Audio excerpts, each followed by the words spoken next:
Shalom Aleichem.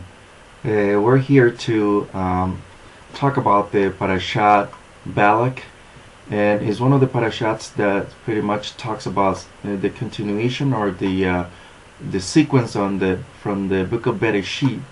And as we know of, last parashats was something the continuation of how the people of Yisra'il was able to manage few things as the Creator Yahweh set forth for them.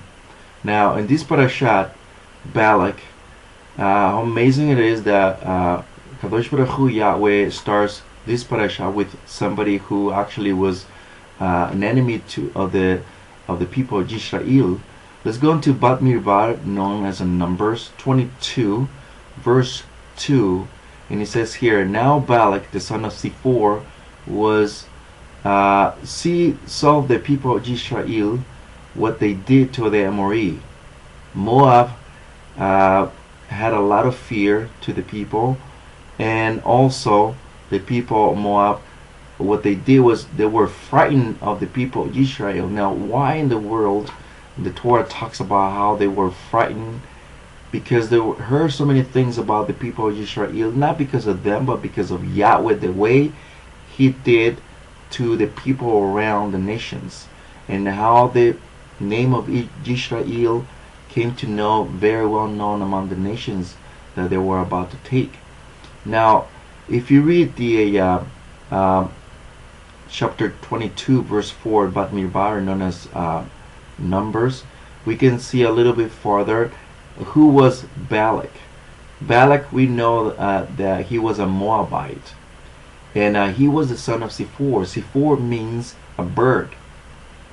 Now, let's go a little bit more who was Balak, and we have to go back into Bereshit, well known as Genesis, chapter 11, verse 26. It says here in 11:26, Terach lived 70 years, and he had Abram, and Nahor, and Aran. And here's the generation of Terach. Terach begotten Abram, Nahor, and Aram. Aram begotten Lot. And Haram died in the presence of his father Terach in the land, or the Adat, where he was born, in the nation of Kashtim. Now we can see pretty much here, and we have an idea that all these people that we know of in the Middle East, as we know of, they were all related one way or other because their parents back in those times. Now Lot, we pretty much see that Lot comes into light in verse 19, chapter 19, verse 30. He goes here, and Lot went into Zohar and lived in the mountains where he had 2 daughters.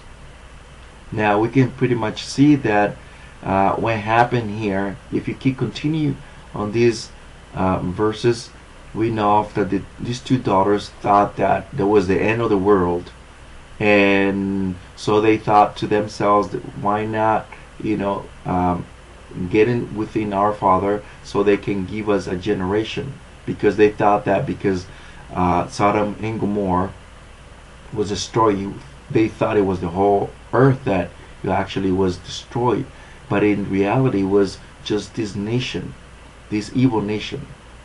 But we can actually see that from that evil thing that they did with his father, there were 2 that were born, which is Moab and the Amorites, which is, we come to see that it was Balak, which is the Moabites generation.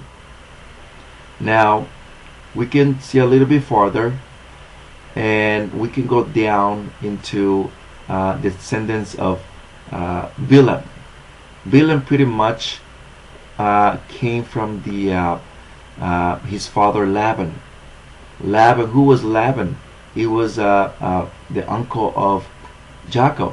If we remember, Laban was a magician, and Jacob was the part of the people of the generation that was actually sent forth with the blessings of Kadosh Baruch Hu Yahweh, because the blessing was passed on through generations. We can see that they kept Torah, and in every generation was passed on as we know of the oral Torah. But we can see pretty much here that Laban was a magician. He wanted to definitely destroy that generation of blessings. He kept them for a while, but we can actually see that Jacob kept Torah the entire time, even though he was in a strange nation. But we can see pretty much that Laban was his descendant was Bilam, and we can see these two generations, the Moabites, which is Balak, and the Laban, which is the Midianites, came from, which is the generation of Balaam. Now let's go into a little bit further, and he pretty much, we can see that Laban is well known as Kimuil, because he rise against Yahweh, and there is a certain sources that indicates that Laban was the expert in divination or magic, and he tried to destroy Jacob in the whole entire time that he was there with him, dwelling with him in his land. Now let's go a little bit farther, and we can actually see in Bereshit chapter 28 or Genesis chapter 28 verse 5, and it says here like this, that Jitzat was pretty much let go of Jacob, and he went to Padan-aram. Laban was the son of Betuel the Arami, and he was the brother of Rivka, the mother of Jacob and Esau. Now we can have a pretty much a picture here of what's happening here, but we can see, jump into Bereshit chapter 30 verse 27, or Genesis chapter 30 27. But Laban answered, and he said, I am asking you to stay here, because I have known, and this is what it says in the actual Torah, because I have known by divination. Do you see this? By divination, that you have pleased Yahweh, which he has blessed me. You see that? The word Nachash in Hebrew means a divination, or whispering, or spell, or prognosticate, or to divine, or to enchanter. And we can pretty much see a picture of this, what's going on here. Now Nachash also means serpent. Do you see that? It is something that we can actually see pretty much here, as you can see it from Hebrews, a strong 51:72, that it also means serpent. Now we have an idea of who these people of Yisra'il, is our forefathers, are dealing with powers, dark powers, that want to destroy one way or other the people of Yisra'il in those times. Balak, the son of Zippor, we mentioned earlier that it means little bird or sparrow, and he was the king of Moab in the time of the Bereshit, actually the Exodus, or it's called Shemot in Hebrew. Now we're going to talk about a little bit of blessings and curses, because pretty much this parasha talks about how one can actually have the power in our tongue, as Proverbs 18:21 says that the tongue has the power of life and the power of death. So whatever you come out with your mouth, you will bear fruit of good or pretty much death. So let's go pretty much into chapter 31 of Bereshit, verse 19, and we can see there that Kadosh Baruch Hu Yahweh says in Bereshit that Rachel actually stole the idols of his father. In that chapter you can actually see that she stole. Then Laban, her father, went after both of them and the whole entire family, and pretty much catch up with them. And we can actually see in that chapter that he's asking why. He's trying to ease up and how all is smoothed down, because he pretty much, before he came and catch up with them, Yahweh Kadosh Baruch Hu, he said that don't make any spells, or don't cast any divination against them, because they are blessed. So we can pretty much see that that we can actually see an idea how Yahweh says don't cast any spells because they're already blessed. We already know the entire Torah says that those who are blessed cannot be cursed with any indication. So we can see pretty much that in that chapter that Jacob said, well, I left because you been trying to trick me the whole time, so I took what was mine, and whoever has your idols, do you see this? Whoever has those idols, let that person die. Do you see how released the curse upon whoever was?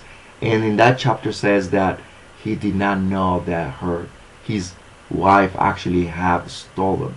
We see 2 chapters later where Rachel actually died giving birth, and it was actually fulfilled what he released on his mouth, a curse. But we can see that we actually have the power to give blessings, and we have the power to actually do cast us a curse. Now let's go real quick in Proverbs 26 verse 2, and we're gonna see a powerful verse which is pretty much talks about how one can actually have the power to do things over the curse. But we're gonna see something that is how the mystery of cursing and blessing works. So we can see here in Proverbs 26 verse 2, and it goes like this: as a bird wanders and as a swallow flies about, so is a curse without cause does not come. So do you see how it works? That means that in the Torah, the secret of blessings and cursings are pretty much straight up. Yahushua, our master, our Mashiach, Yahushua said these words, that when they curse you, you bless them back. Now, somebody in the nature mind, in the right mind, might said, they say, well, what do you mean they're going to curse you? You have to curse them back. But see, the reality of things that if we don't know the secret of curses and blessings, we don't know better. Mashiach said these words, and even Rav Shaul said these words, and the entire Torah and the scriptures talks about curses and blessings. We got to understand that these secrets are very important in everyday life. See, when somebody curses you, our human nature is to curse back even worse than they did. But the secret of curses and blessings are very simple. It's just that boomerang effect. It means that when somebody curses you, that curse goes back like a boomerang, goes back to them. And let's say if I'm going to curse them back, that curse goes back to me too. So that means is that if I use the secrets of curses and blessings, which is in this case, our Yahweh says that when they curse you, you bless them back, which means if somebody curses, that curse goes back to them, and that blessing that I'm giving to that person goes back to who? To me. So do you see that? Let's read it one more time in Proverbs 26 verse 2. It says, as a bird wanders, as a swallow flies about, so is a curse without cause does not come. So it's very simple how the Creator has set forth these curses and blessings. And believe it or not, Yahweh, our Creator, says that he would not take our blessings, our beracha, in our lives if there's no cause. There's no cause why he would take any blessings out of us. Very simple. When Jacob was blessed, he says, those who curse you, I will curse, and those who bless you, I will bless. Do you see that? How powerful it is?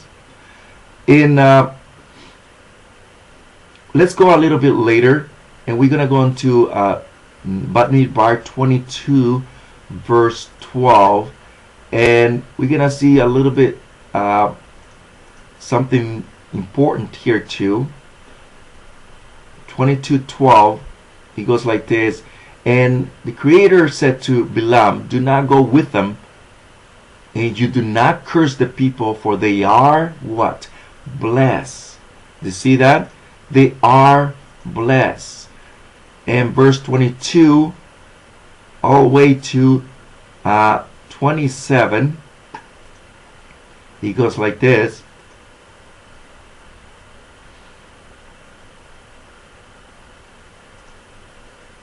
It says,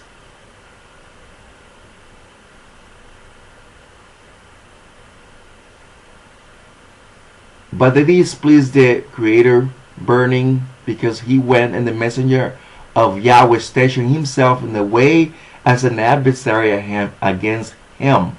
And he was riding on his donkey, and his two servants were with him.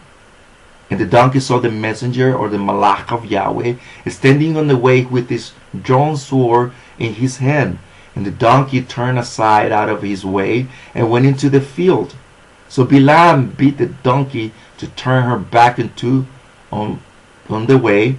Then the Malach of Yahweh, or the messenger, or the angel, stood in the narrow passage between the vineyards. Remember this, with a wall on this side and a wall on the other side. And when the donkey saw the Malach of Yahweh, she pushed herself against the wall and crushed Balaam's foot against the wall. So he beat her again. See this? Verse 26. And the messenger of Yahweh went further and stood in a narrow place when there was no way to turn aside, right or left. And when the donkey saw the messenger, or the Malach of Yahweh, she lay down under Balaam. So Balaam's displeasure burned, and he beat the donkey with his staff again. Now, if you notice here, how many times we're struck? 3 times. 3 times the donkey was struck. There's a mystery there. Let's go on to verse 34. 34 says like this. And Balaam said to the Malach of the angel of Yahweh, and I have sinned, for I did not know you stood in the way against me. And now, if evil is in your eyes, let me turn back. When he realized that it wasn't in reality, it wasn't the donkey that was actually doing it. It was the Malach of Yahweh doing it. Now, if we go a little further, chapter 23, verse 1, it's very important to notice that in these verses, Balaam said to Balak, we're going to make a Mizbeach, which is an altar. They did 7 altars, and they prepared 14 korbanot, which is 14 sacrifices, which is the bullocks and also rams. In 24, we see 23. In chapter 23, we can actually see what they did. They built these altars, this Mizbeach, for their idols. But we can see pretty much a little bit later that this means something very important a little bit later. Let's go a little farther. And in that blessing that he actually cursed, because in the Torah it says that Yahweh, and also in the oral Torah, in the Talmud says that Yahweh put a hook in Balaam's mouth. So whatever he was going to say, it was actually Kadosh Baruch Hu, Yahweh, saying it to him, so he was putting actually his words to him. Chapter 24, verse 17, he says like this: "And I see him, but not now. I observe him, but not near. A star should come out of Jacob, and a scepter shall rise out of Yisra'il, and shall smite the corners of Moab, and shall destroy the sons of Shet." Now, in this verse, we can actually see two things. The Melech David, which is the one who did partially this prophecy, and Yahushua too. Now, why do we say that Yahushua? Because Edom is basically Rome, and this Rome is basically assimilated with Babylon. If you notice, when the book of Revelation says, "Come out of her," which is Babylon, my people, Rome and Babylon is pretty much the same thing, because everything that we see around as far as paganism is pretty much assimilated with Rome and Babylon. Now let's go a little bit later.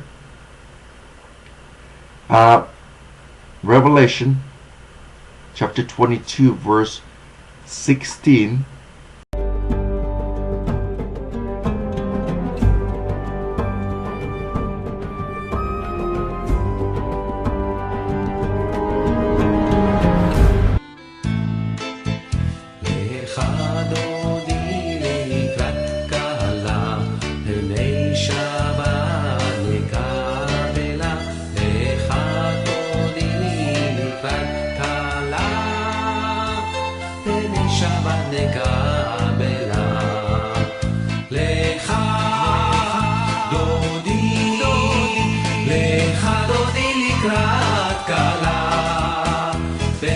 שבת נקבלה, לך דודי לקראת כלה, הנה שבת נקבלה,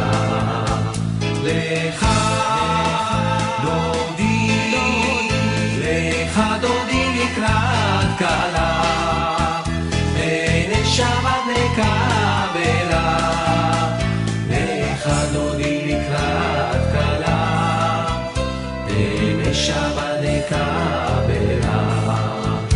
Nuestras comunidades están en 3219 Liberty Avenue, Southgate, California, 90280. Nuestros teléfonos son 562-688-3759. The Melech David, which is the one who did partially this prophecy, and Yahushua too. Now, why do we say that Yahushua? Because Edom is basically Rome, and this Rome is basically assimilated with Babylon. If you notice, when the book of Revelation says, "Come out of her," which is Babylon, my people, Rome and Babylon is pretty much the same thing, because everything that we see around as far as paganism is pretty much assimilated with Rome and Babylon. Now let's go a little bit later. Revelation chapter 22, verse 16.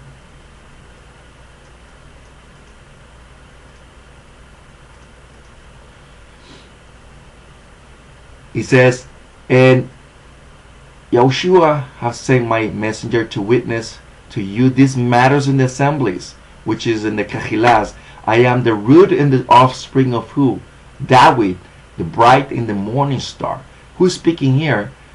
First of all, we gotta understand who is speaking here. Here is speaking the Malach of Yahweh. But we have to understand, Revelation chapter 1:1 says that Yahweh himself gave it to his son.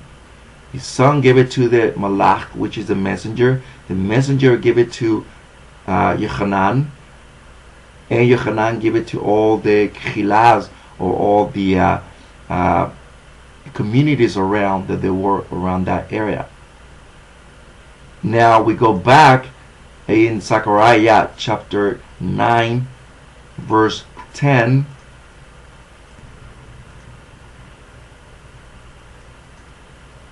And I shall cut off the chariots of Ephraim and the horse from Jerusalem, and the battle bow shall be cut off, and shall speak peace to the nations, and his rules from sea to sea, and from the rivers to the ends of the earth. Now, if you notice here, here is basically what he's talking about Yahushua when he comes down to the nations, all the nations, and he will set forth his rod of iron when he comes down.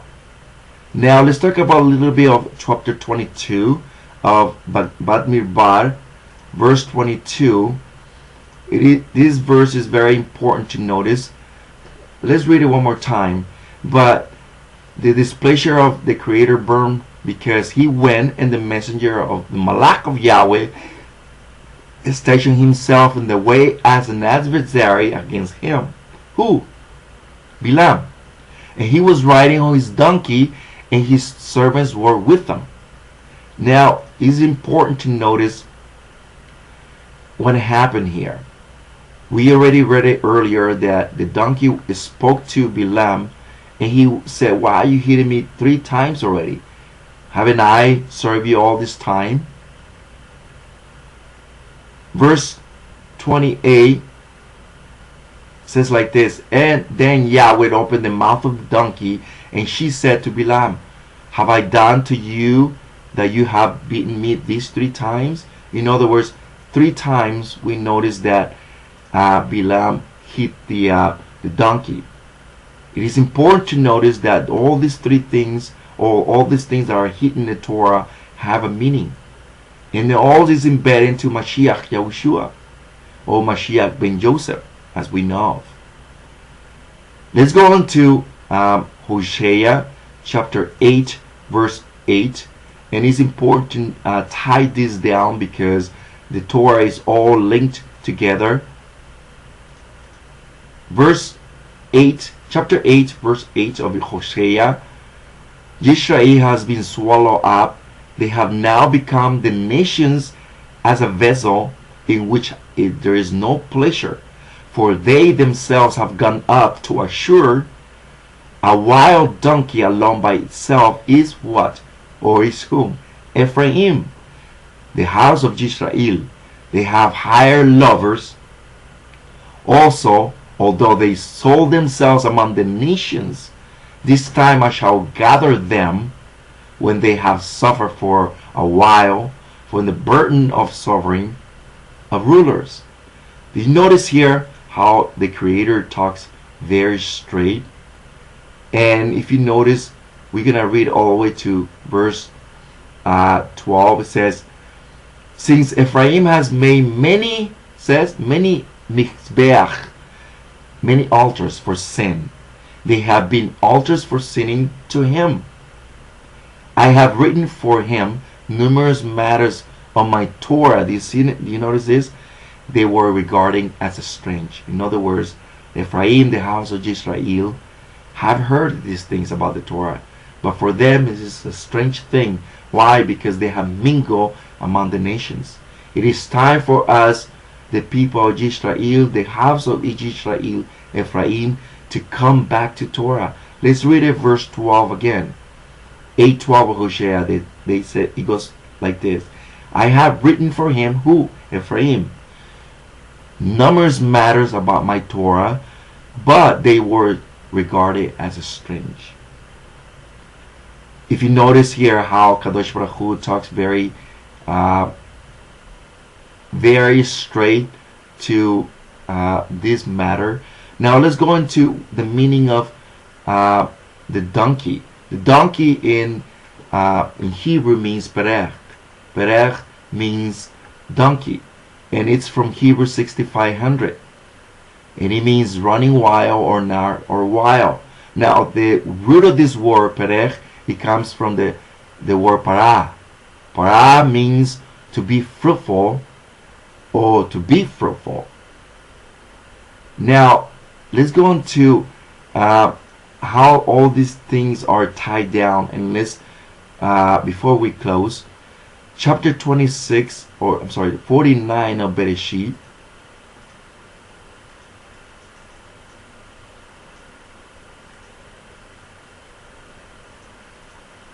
We're gonna see something rather important, because the Torah is all embedded into what Yahweh has to say from the beginning all the way to the end.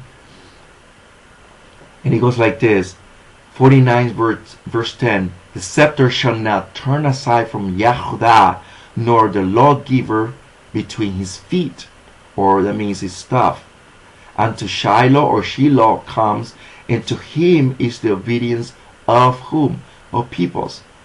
Verse 11, binding his donkey to what? To the wine, and his donkey's colt to choice wine. He washes garments in wine, and his robes in the blood of grapes. Do you notice how straight here is talking about somebody? He's definitely talking about Yahushua ben Joseph. Now let's tie this. Let's go into Zechariah 9:9, and we'll see the something very similar here.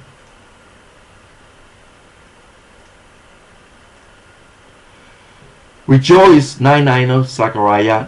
Rejoice greatly, O daughter Zion. Shout, O daughter Yerushalayim. See, your sovereign is coming, or your king is coming.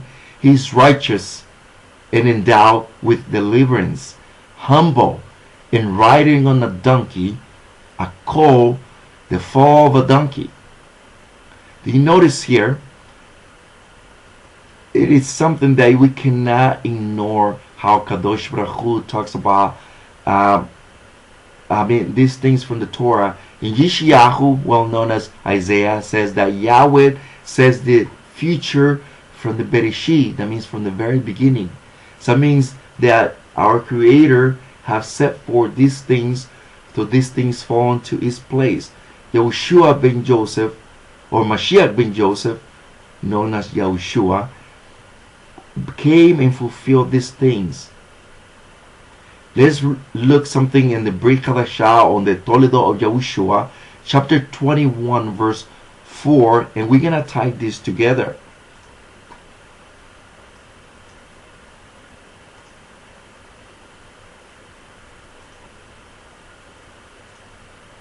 Verse 4, and all this took place that it might be fulfilled that was spoken by the prophet, saying, say to the daughter of Zion, see, your king is coming to you, meek or humble, and sitting on a donkey, even a colt, with a foal or a foal of a donkey. You notice there how these things are tied together. Verse 6 and 7, and the thought ones went and have done as Yahushua ordered them. They brought the donkey and the colt, and they laid their garments on them, and he sat on them. And most of the crowd spread their garments on their way, while others cut down branches from the trees and spread them on the way.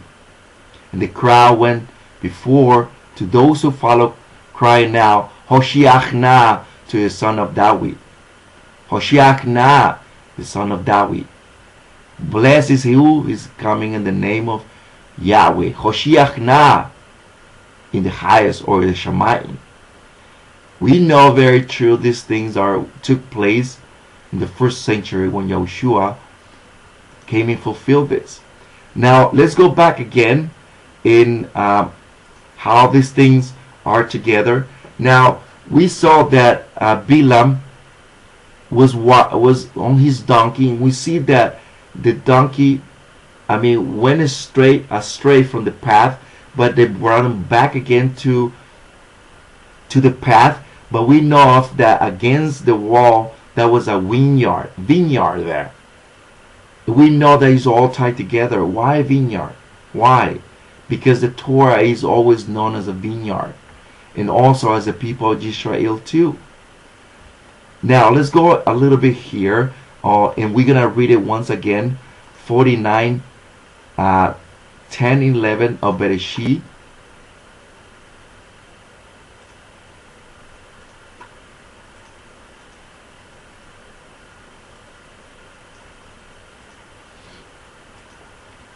And he says like this: the scepter shall not turn aside from Yehudah. Yehudah. Why Yehudah? Because Yahushua, or Mashiach ben Joseph, came from the line of the tribe of Judah, David.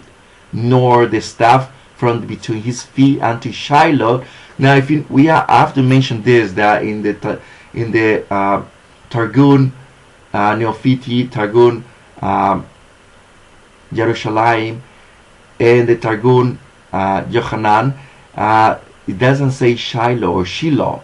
It doesn't say Shiloh. It says Mashiach. Unto Mashiach comes. And to him is the obedience of peoples. Binding his donkey to what? To the wine. Do you see this? And the donkey is called to the choice wine.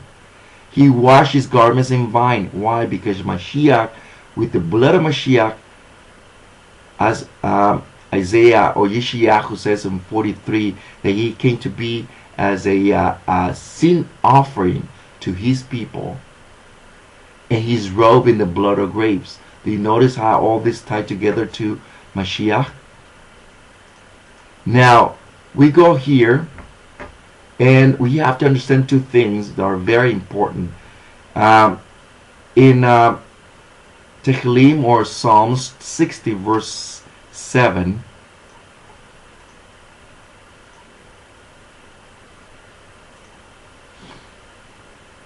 verse 7 goes like this: Gila is mine, and Manasseh is mine, and Ephraim is the defense of my head, or is my begotten, and also Yehudah is my lawgiver.